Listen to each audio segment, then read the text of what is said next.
세 번째 단원에 대해서 한번 나가보도록 합시다. 세 번째 단원은 1차 방정식의 활용입니다. 우리 이 활용이란 단어는 기본적으로 뭐냐? 문장을 식으로 바꿔서 해결을 한다는 얘기예요. 문장을 식으로 바꿔서. 그럼 이 1차 방정식 활용에서 이제 중요한 건 뭐냐면 문장을 식으로 바꾸는데 우리 방정식의 의미가 x의 값에 관계없이 항상 참인 거죠. 그래서 우리가 얘에서 가장 중요한 건 미지수를 결정하는 겁니다. 미지수. 자, 뭐 100%는 아니지만 이 미지수를 결정할 때 가장 많은 비중을 차지하는 게 이 미지수는 당연히 x 얘기하는데 문제에서 물어보는 것. 문제에서 물어본다는 것 자체가 뭘 의미하느냐? 답으로 구해야 되는 것을 의미합니다. 그래서 그 물어보는 걸 찾으면 됩니다. 그러면 이 물어보는 건 또 어디 나오냐라고 하는데 일반적으로 이 물어보는 것 자체가 문장의 마지막에 나와 있으니까 이 문장 마지막에 나와 있는 걸 꼭 찾아서 할 수 있으면 되겠죠.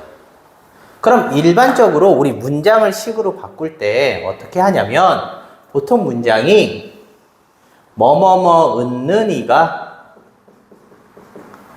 누가 뭐뭐가 누구는 이런 식으로 시작을 합니다. 문장이 주어로 얘가 뭐뭐보다 어떻게 뭐 크다 작다 몇 배다 이런 식으로 서술형이 나옵니다. 그래서 기본적으로 문장을 할 때는 어떻게? 이 은는 이가 자리가 등호의 자리예요. 그리고 얘가 등호의 자리면 이 문장에서 시킨 대로 크면 더하고 작으면 빼고 곱하라 그러면 곱하고 걔를 하면 됩니다. 거기에 문장에 나온 숫자가 3을 더하고 2를 곱해라. 그러면 더하기가 먼저니까 더하기 먼저 할 때는 항상 가로를 쳐줘야 되죠. 그런 식으로 표현을 합니다. 그래서 항상 은는 이가 해서 등호를 달아라. 그렇게 해서 문장을 만들어서 식을 풀어주면 됩니다. 그러면 우리가 이 1차 방정식 활용을 할 때 우리 일반적으로 많이 나오는 유형들에 대해서 한번 알아보도록 할게요. 첫 번째는 뭐 있냐면 연속하는 수들이 나옵니다. 연속하는 수들. 이 연속하는 수들은 기본적으로 첫 번째는 연속하는 자연수나 정수 이런 게 나옵니다. 자, 연속하는 자연수인데 우리가 항상 미지수는 x죠? 근데 우리 연속하는 자연수 생각하면 1, 2, 3 이렇게 시작되잖아. 얘가 얼마씩 차이나? 1씩 차이 납니다. 그럼 연속하는 자연수란 얘기는 하나를 x로 잡으면 우리 나머지는 얘보다 1 크거나 1 작거나 이렇게 잡으면 됩니다. 근데 모르는 게 3개다라고 하면 이렇게 큰 거 작은 거를 구하는 게 편해요. 왜냐하면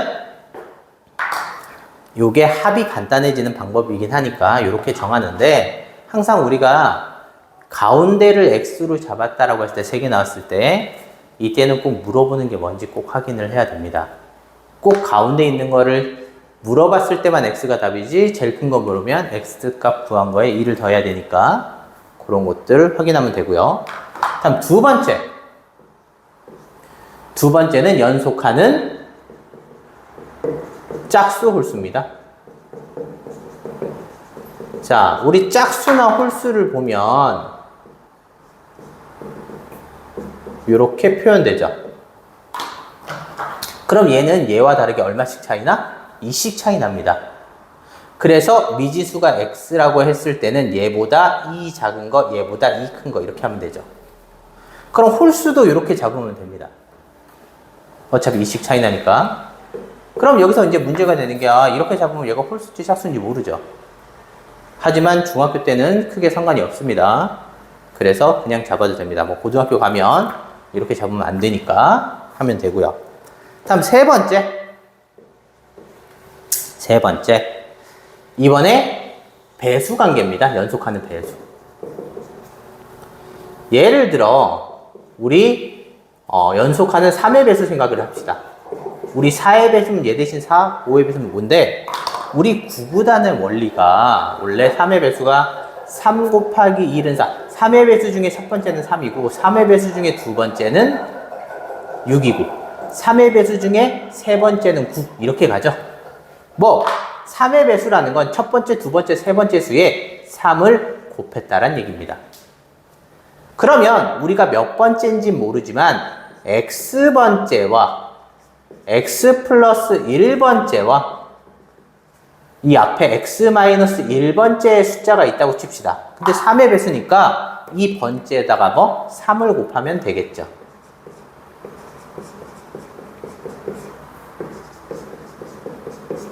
그래서 이렇게 표현을 한다는 얘기죠. 그럼 만약에 4의 배수면 얘 대신에 4로 갈아 끼고 5면 5를 갈아 끼면 된다는 얘기야. 그래서 우리 배수 관계 나왔을 때 미지수는 이렇게 잡아. 근데 어차피 미지수만 잡으면 결국은 뭐? 문제에서 요구한 대로 문장에 따라서 식을 만들면 되니까 그 다음은 크게 어렵지 않을 겁니다. 다음에 두 번째.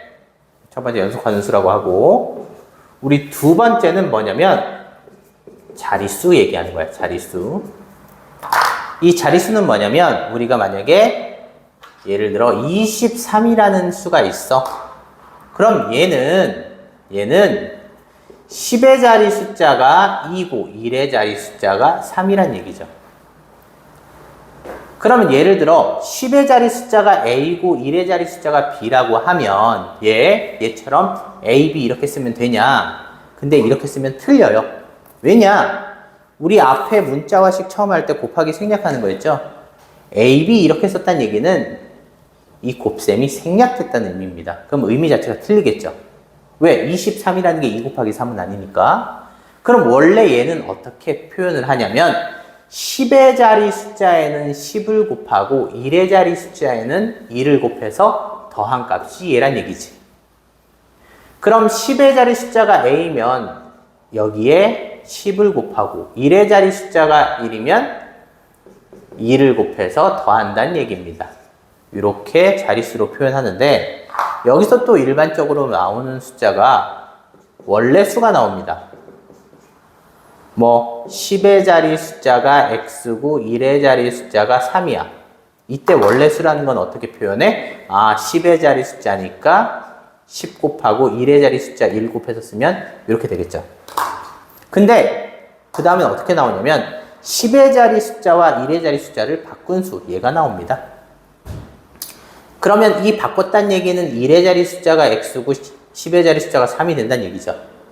그럼 이 바꾼 수라는 건 어떻게 표현돼? 여기에는 10을 곱하고 x에는 1 곱해서 쓴다는 얘기죠.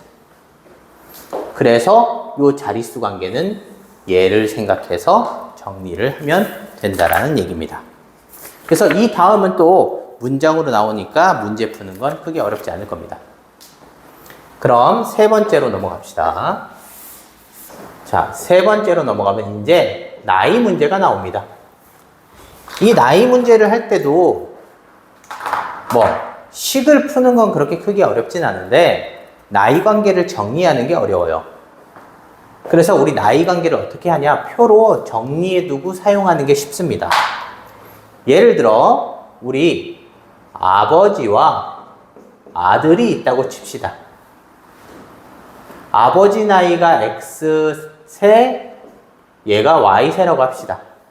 언제? 현재. 그럼 얘가 나이가 변화하는데 10년 후 얼마가 되느냐? 혹은 8년 전의 나이는 어떻게 되느냐? 이런 관계가 나오면 문자로 표현하는 거죠. 당연히 여기서 문자를 정하는 거, 문제에서 문자를 정하는 건 당연히 뭐? 물어보는 걸 정하면 됩니다. 뭐 아들의 나이를 물어봤으면 아들, 아빠를 물어봤으면 아빠, 이렇게 정하면 됩니다. 그러면 요 10년 후의 나이, 아버지의 나이가 X살인데 10년 후면 10살을 더 먹는 거죠. 그래서 나이가 X 플러스 10 이렇게 되겠죠. 아들의 나이는 10년 후면 이렇게 된다는 얘기죠. 다음에 8년 전이면 8년을 빼면 되겠죠. 그래서 나이 관계를 정립을 합니다. 그런데 우리가 지금 이렇게 문제를 풀 때 얘네들은 크게 상관이 없는데 이 자릿수부터 나오는데 미지수를 정하는데 어려움이 나오는 경우가 있어요. 왜냐하면 우리가 1차 방정식의 미지수는 보통 지금 y도 썼지만 x 하나만 정합니다. 그런데 얘처럼 모르는 게 두 개 나온다고 미지수를 두 개 잡을 수는 없어요. 그래서 우리가 모르는 게 두 개일 때 미지수를 정하는 방법입니다. 미지수를 정하는 방법. 자, 일반적으로 우리 미지수는 어떻게 정하냐면 나오는 경우가 첫 번째 문장으로 나오는 경우가 있어요. 나이니까 나이로 예를 들어 줄게요. 쉽게 아버지의 나이는 아들의 나이보다 20살 많다. 이렇게 있다고 칩시다. 자, 그러면 우리가 항상 문장에서 할 때 은는이 가는 등호자리라 그랬죠? 이때 모르는 게 얘도 모르고 얘도 몰라요. 그죠? 이때 둘 중에 뭐를 미지수로 정하냐면 문장 나왔을 때는 일반적으로 등호 뒤에 거를 미지수로 잡습니다. 그러면 이 앞에 건 어떻게 하냐? 얘가 많으니까 20을 더한 10 그대로 쓴 식에 대한 값으로 표현이 된다는 얘기죠. 그래서 문장 나왔을 때 정하는 방법. 다음에 두 수의 합이나 차가 나오는 경우가 있어. 예를 들어 이렇게 나오는 거죠. 아버지와 아들 나이의 합은 40세이다. 라고 나오면 우리가 이제 정합니다. 그러면 아들의 나이를 물어본다 그러면 아이들의 나이를 X세라고 하면 아버지 나이를 X에 관련된 10으로 하는 거죠. 근데 얘와 아버지의 나이를 더했을 때 40살이 나와야 되죠. 그럼 얘는 어떻게 하냐? X만 사라지고 40이 되면 되니까 얘를 40-X 이렇게 정하면 됩니다. 결국 합이 나왔을 때는 하나 X 잡으면 합에서 X를 빼주면 된다는 얘기죠. 그래서 이렇게 정하면 되고요. 다음에 차가 나온 경우 아버지와 아들의 나이의 차가 26세이다. 이렇게 나온다 칩시다. 그러면 아들을 X세라고 하면 우리 차잖아. 차는 큰 거에서 작은 걸 뺀 거죠. 그래서 얘는 이 차에서 X값을 더하면 됩니다. 그럼 여기서 얘 빼면 차만 남으니까. 그죠? 그래서 표현할 수 있다는 얘기죠. 그래서 우리 만약에 모르는 게 두 개 생긴다 그러면 일반적으로 이렇게 정리를 하고요. 수식 관계가 있으면 수식으로 그냥 정하면 됩니다. 자, 그러면 또 다음 유형. 자, 네 번째 또 일반적으로 나오는 유형이 뭐 있냐면 과부족 문제입니다. 과부족 문제. 자, 과부족 문제는 뭐냐면 과는 남는 거, 넘쳐나는 거고 부족한 건 모자른 거죠. 뭘 나눠주는데, 물건을 나눠주는데 물건이 남던가 부족하던가 이렇게 얘기가 나옵니다. 그러면 우리 이 과부족 문제는 나는 어떻게 정리를 하냐면 뭔가 나눠주니까 남고 부족한 게 있죠. 그래서 주고 받는 문제라고 생각을 해보도록 합시다. 자, 주고받는 문제니까 이렇게 주고받아요. 얘가 받는 쪽이라고 합시다. 그럼 우리 당연히 학생에게 사탕을 나눠준다 그러면 받는 건 학생이고 사탕을 주는 거겠죠. 그래서 얘네를 하는데 이때 이 과부족 문제, 주고받는 문제에서는 미지수가 무조건 받는 쪽의 개수가 미지수입니다. 물어보는 게 얘가 아닐 수도 있지만 얘를 잡아야 돼요. 이건 좀 특수한 경우입니다. 다음에 그러면 이 주는 거로 뭐를 하느냐? 이 주는 거의 전체 수로 식을 만드는 겁니다. 됐죠? 그래서 얘 식 만드는데 이 주는 게 남고 부족하다고 나와요. 얘가 남고 부족하다. 그래서 남으면 더하고 부족하면 빼면 됩니다. 그럼 예를 들어 이렇게 해보자. 학생에게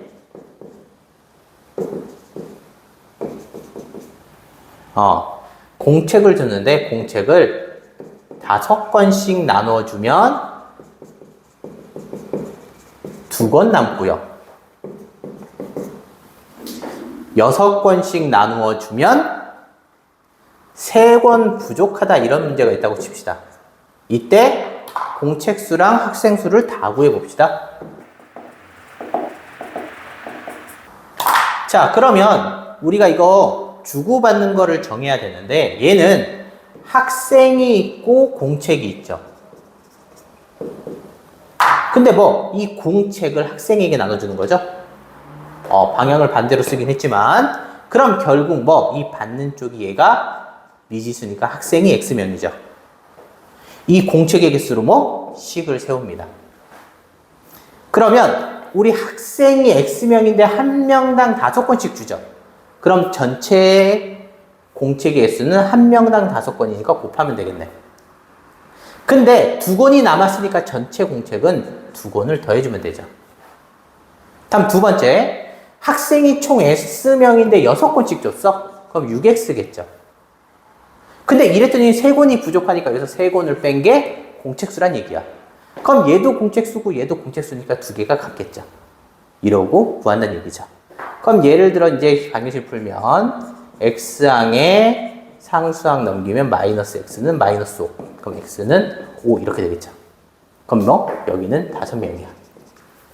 그럼 공책 수는 어떻게 구하냐? 여기 구한 이 두 식이 뭐야? 공책의 수였죠. 이 학생 수를 대입하면 되겠죠. 그래서 공책 수는 5 곱하기 5 플러스 2 이렇게 해서 27권 이렇게 나옵니다. 그래서 주고받는 문제 확인할 수 있으면 됩니다. 5번째, 증가감소 문제입니다. 증가감소 문제. 자, 증가감소 문제도 얘 잡는데 우리 얘도 표를 이용할 거야. 예를 들어 이거는 식을 써놓고 대입을 해줄게요. 얘 어떤 학생 수가 뭐 작년에 학생 수 전체가 700명인데 올해는 작년보다 여학생은 7% 증가했고 남학생은 3% 감소했다라고 합시다. 그랬더니 이 전체 학생이 9명 증가했다라고 합시다. 이때 올해 남학생 수를 구해라 이런 문제가 있다고 칩시다. 근데 이 증가 감소 뭐 예전에 비해 얼마가 늘어났고 줄어드는 이 증가 감소 문제는 또 특수한 경우라 얘 아까 주고받는 것처럼 미지수가 정해져 있습니다. 어떻게 미지수가 정해져 있냐? 얘는 항상 과거 거, 예전 거를 미지수로 잡아야 돼. 현재 걸 잡으면 어려워서 못 풉니다. 뭐 안 되는 건 아니겠지만.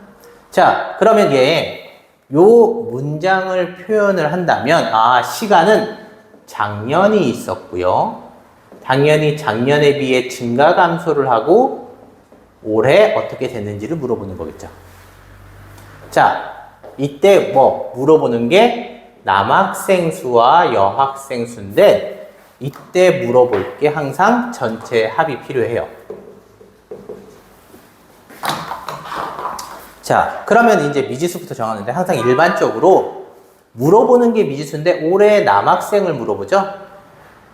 그런데 올해 남학생인데 증가감소 문제는 어떻게? 과거 걸 잡으라 그랬으니까 여기가 X명입니다. 자, 그러면 우리 미지수로 나온 걸 쭉 정리를 하는 거죠. 어떻게 정리하냐? 작년에 학생 수가 총 700명이니까 여기가 700명이야. 합이 정해진 거죠. 우리 앞에서 합이 정해졌을 때 나머지 미지수는 합에서 X를 빼면 된다 그랬어. 자, 이때 우리 남자는 3% 감소했고 여자는 7% 증가했다고 했어. 자, 그러면 우리 얘 증가했을 때 어떻게? 증가랑 감소니까 요 x의 3% 감소죠? 그럼 이 x의 3% 증가 감소량만 구하면 x의 3%는 x 곱하기 100분의 3이겠죠. 근데 감소는 당연히 여기에서 여기 증가면 더하고 감소는 이렇게 해서 작년에서 증가를 더하면 올해가 되고 작년에서 감소를 더해도 올해가 되고 이렇게 계산할 수 있죠.